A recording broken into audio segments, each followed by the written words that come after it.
I stammered, strangled by fear. I could barely be heard. Caught up in angst, I couldn't think. The pressure to be okay was enormous. It squashed me. That's a poem I wrote about my early life when I was painfully shy and reactive to things, rather like an amoeba. I didn't understand my reactions. I didn't know there was another way to be. All I knew was that's how I felt. I felt awkward and uncomfortable, full of tension. My brain would seize up. What seemed normal to other people was incredibly difficult for me. The normal conversation when you walk in the coffee room at work and people go, "Hey, how was your weekend?" To me, that was a weighty question as much as how do I resolve wars on earth? I would stand there and my eyes would roll up and I'd literally stammer, "Fine," hating myself and hating them for asking me. That was my life. That's how I existed. You have to ask yourself why. I mean, that's not genetic, that's environmental. Something or someone or many someones made me feel that way. That's what I learned as a child. I think sometimes people have no idea of their power, how one judgmental statement can stay with you for years. And as a child, if you don't feel loved, if you don't feel like you have value just as you are, then how do you grow up? Now, I will say that different people would react differently. They've done many studies on twins where they find, the same experience happens to both of them. One of them is more resilient than the other. I was not resilient. I didn't know how to deal with it. I blushed beet red. Probably everything I displayed to other people was my own shyness and fear. So naturally, other children took advantage of that, bullied me.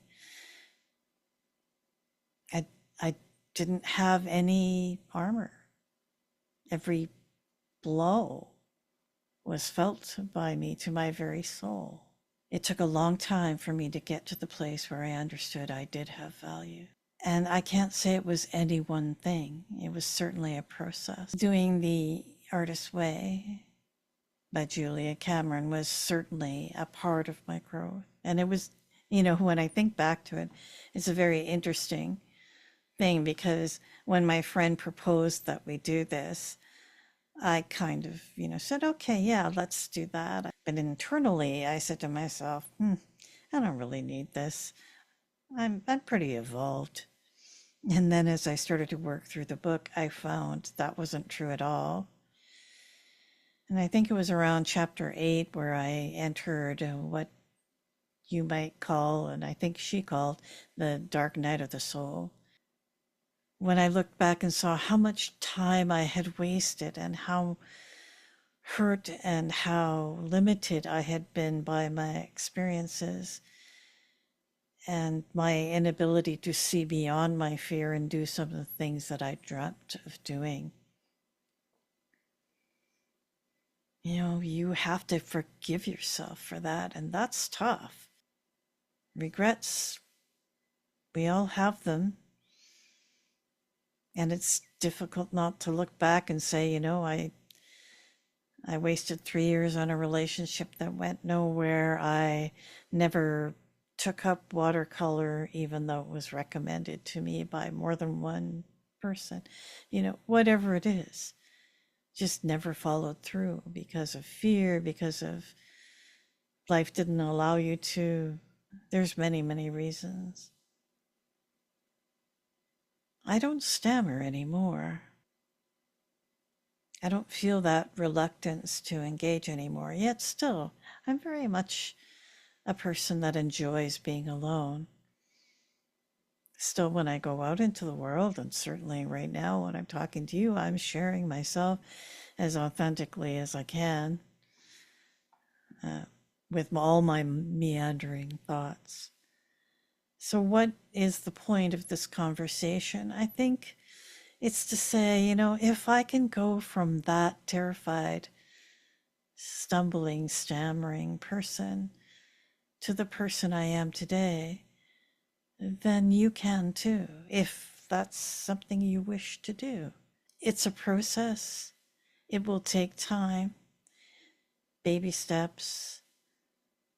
Maybe it's an idea to start with the artist way or some similar sort of plan that helps guide you for a little while.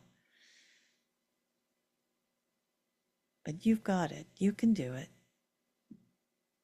Whatever you dream of, it's possible. Just start today.